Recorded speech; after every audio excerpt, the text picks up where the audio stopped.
Հայրենական մեծ պատերազմում տարած մեծ հաղթանակի 80-ամյակին ընդառաջ Հայաստանի վետերանների միավորման շենքում բացվել է Խորհրդային Միության մարշալ Հովհաննես Բաղրամյանին նվիրված թանգարան։ Փետրվարի 23-ին ԽՍՀՄ կրկնակի հերոս մարշալ Հովհաննես Բաղրամյանի թանգարանի բացմանը նվիրված հանդիսավոր միջոցառման ներկաները նախ հարգանքի տուրք մատուցեցին հայրենական մեծ պատերազմի և Ղարաբաղյան պատերազմների զոհերի հիշատակին։ Բացման խոսքում մարշալ Հովհաննես Բաղրամյանի անվան Հայաստանի վետերանների միավորման նախագահ Սիմոն Եսայանը, ներկայացնելով մարշալի մեծ ներդրումը հայրենական մեծ պատերազմում տարած հաղթանակում և մի շարք խոշորագույն մարտական օպերացիաների կազմակերպման գործում, նշեց, որ հայ մեծանուն մարշալին նվիրված թանգարանային անկյան ստեղծումն իրենց պարտքն էր։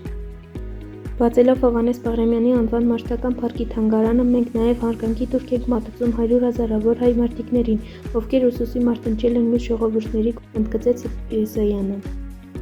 Թանգարանի կենտրոնում ներկայացված են մարշալի կյանքի տարբեր փուլերի դրվագներ, արտացոլող անձնական իրեր, պարգևներ, լուսանկարներ։ Հայաստանի Հանրապետությունում Ռուսաստանի դեսպան Սերգեյ Կոպիրիկինը խորհրդանշական համարելով Բաղրամյանին նվիրված թանգարան կենտրոնի բացումը փետրվարի 23-ին այն կարևորեց որպես հայրենասիրական նախաձեռնություն և հարգանքի տուրք ոչ միայն հայ մարշալին, այլ նաև ընդհանուր պատմությանը։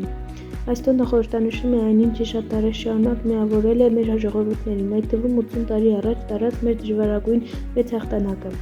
Հովհաննես Քրիստաֆորի Բաղրամյանի անունը հանդիսանում է վառ օրինակ այն մարտական միասնության, եղբայրության, որն օգնել է մեզ հասնելու այս մեծ հաղթանակին։ Հովհաննես Բաղրամյանի անունը արժեք է ոչ միայն Հայաստանի Հանրապետության, այլ նաև Ռուսաստանի, Բելառուսի և ԽՍՀՄ բոլոր ժողովրդական ջանքերի շնորհիվ հասել ենք այս հաղթանակին, համոզմունք հայտնեց Կոպիրիկինը լրագրողին հետ շփոթազրույցում։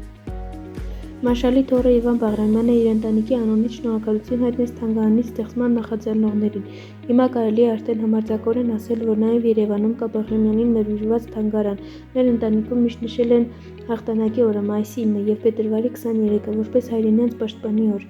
Այժմ կավելանան նաև Երևանում մարշալ Բաղրամյանի թանգարանի բացման օրը, ասաց Իվան Բաղրամյանը։ Մարշալի թոռը թանգարանին նվիրեց պապի մասին իր հիշողությունների վերջին հրատարակությունն և նրա անձնական ժամացույցը։